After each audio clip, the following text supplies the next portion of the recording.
বাংলাদেশের শিয়া মুসলিম সম্প্রদায়ের পক্ষ থেকে সৌদি আরবের মদিনার জান্নাতুল বাকি কবরস্থান পুনর্নির্মাণের জন্য গণস্বাক্ষরতা কর্মসূচির কপি হস্তান্তর করা হয়েছে। ঢাকার সৌদি দূতাবাসের ডিপ্লোম্যাটিক জোনের ডিসির কাছে তা হস্তান্তর করে বাংলাদেশ শিয়া মুসলিম কমিউনিটির নেতারা।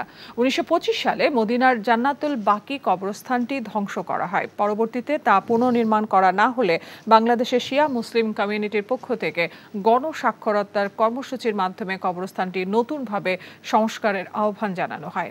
মুসলমানদের অন্যতম গুরুত্বপূর্ণ ব্যক্তি এবং অসংখ্য সাহাবীদের কবর রয়েছে মদিনার জান্নাতুল বাকিতে, আর তাই এই স্থানটিকে প্রাধান্য দিতে সৌদি সরকারের প্রতি আহ্বান জানান সংগঠনের শীর্ষ নেতারা।